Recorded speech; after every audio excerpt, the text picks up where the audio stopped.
मोदी के सबसे करीबी आचार्य प्रमोद कृष्णम के एक बयान ने भारतीय राजनीति की सबसे बड़ी बहस छेड़ दी है। क्या विपक्ष तोड़ना अब लोकतंत्र का नया मॉडल बन चुका है? आदाब नाजरीन, देश लाइव में आपका खैर मकदम है। मैं हूं सहल कुरैशी। भारतीय राजनीति में कई बार एक छोटा सा बयान वर्षों से चल रही बहस को अचानक फिर से जिंदा कर देता है। इस बार ऐसा ही हुआ है। प्रधानमंत्री नरेंद्र मोदी के करीबी माने जाने वाले संत आचार्य प्रमोद कृष्णम के एक बयान से। उन्होंने एएनआई को दिए इंटरव्यू में तृणमूल कांग्रेस की सांसद महुआ मोइत्रा पर टिप्पणी करते हुए कहा कि अभी अमित शाह का फोन उन्हें नहीं गया है। जिस दिन फोन चला जाएगा अमित शाह का, उस दिन वो खुद अपनी ही पार्टी टीएमसी का विरोध करना शुरू कर देंगी। यानी अमित शाह का फोन जाते ही महुआ मोइत्रा लाइन पर आ जाएंगी। सवाल सिर्फ इतना नहीं है कि उन्होंने क्या कहा, सवाल यह है कि इस बयान से भारतीय राजनीति का कौन सा चेहरा सामने आता है। क्या यह महज राजनीतिक व्यंग था, या फिर इसने उस आरोप को फिर से चर्चा में ला दिया जिससे विपक्ष पिछले कई सालों से लगातार उठाता रहा है। आज हम भावनाओं से नहीं, तथ्यों, संवैधानिक व्यवस्थाओं और भारतीय लोकतंत्र की बदलती राजनीति के आधार पर इस पूरे मामले को समझेंगे। लेकिन आगे बढ़ने से पहले आप लोगों से अपील, हमें अपनी टीम का विस्तार करना है, जिसके लिए आपके सहयोग और समर्थन की हमें सख्त जरूरत है।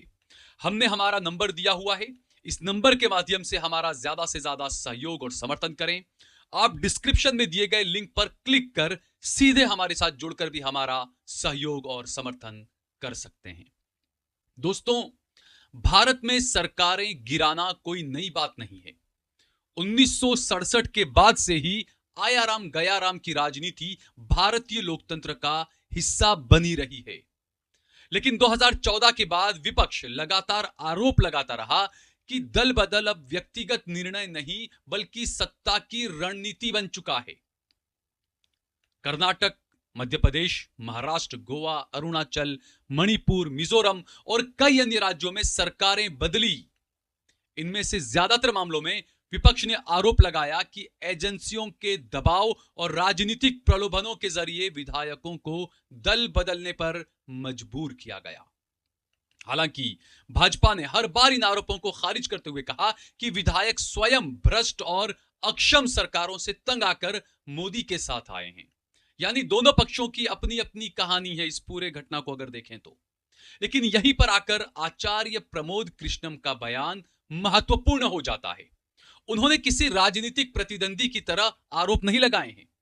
उन्होंने एक ऐसा वाक्य कहा जिसे अलग अलग लोग अलग अलग अर्थों में पढ़ रहे हैं।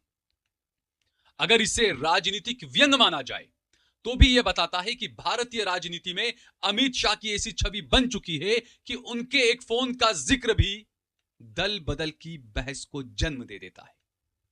यानी असली मुद्दा केवल बयान नहीं बल्कि वो राजनीतिक धारणा है जो इन वर्षों में लगातार बन रही है और बनी हुई है।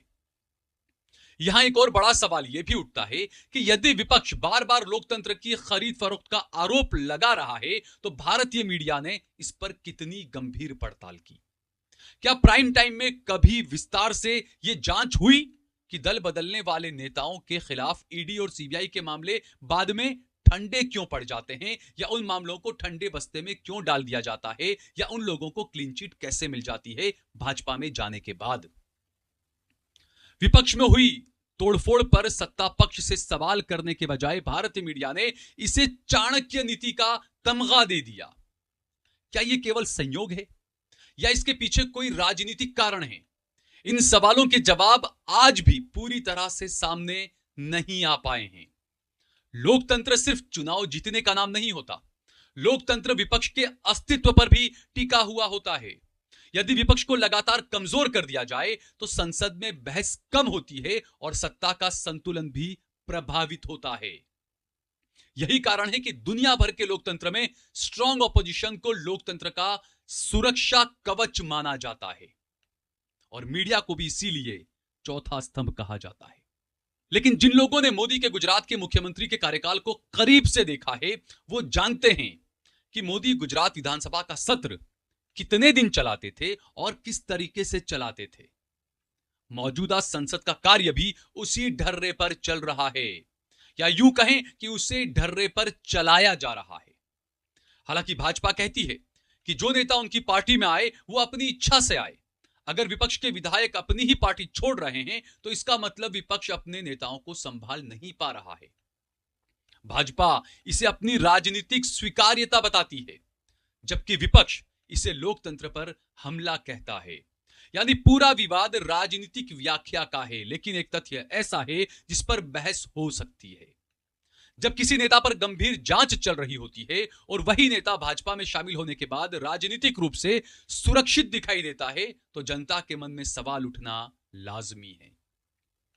इन सवालों का जवाब लोकतांत्रिक संस्थाओं की पारदर्शिता से ही दिया जा सकता है। ऐसे में आचार्य प्रमोद कृष्णम का बयान इसलिए भी चर्चा में है क्योंकि वो लंबे समय तक कांग्रेस से जुड़े रहे, फिर भाजपा के करीब आए और आज उन्हें सत्ता के समर्थक के चेहरों में गिना जाता है। ऐसे व्यक्ति का बयान स्वाभाविक रूप से राजनीतिक महत्व रखता है। कुल मिलाकर कहें तो भारतीय लोकतंत्र आज एक ऐसे मोड़ पर खड़ा है जहां असली लड़ाई केवल चुनाव जीतने की नहीं, बल्कि लोकतांत्रिक संस्थाओं पर भरोसा बनाए रखने की भी है। यदि विपक्ष बार बार आरोप लगाता है कि एजेंसियों और राजनीतिक प्रभाव का इस्तेमाल हो रहा है, तो इन आरोपों की निष्पक्ष जांच होना लोकतंत्र के हित में है। और यदि ये आरोप गलत हैं तो उन्हें तथ्यों के साथ खारिज किया जाना चाहिए, और यह भी इतना ही जरूरी है। आचार्य प्रमोद कृष्णम का बयान चाहे राजनीतिक व्यंग हो या सामान्य टिप्पणी हो, लेकिन इसने एक बार फिर से वही सवाल उठा दिया है कि क्या भारत में दल बदल केवल राजनीतिक सहमति से होता है या सत्ता की ताकत उसके पीछे काम करती है। इस प्रश्न का अंतिम उत्तर अदालतें, स्वतंत्र जांच और इतिहास ही देगा।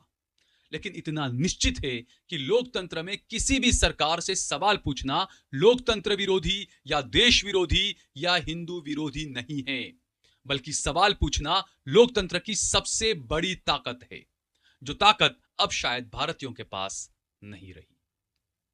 इस वीडियो को ज्यादा से ज्यादा शेयर कीजिए और अपनी राय कमेंट बॉक्स में जरूर बताइए। जय भारत, जय हिंद।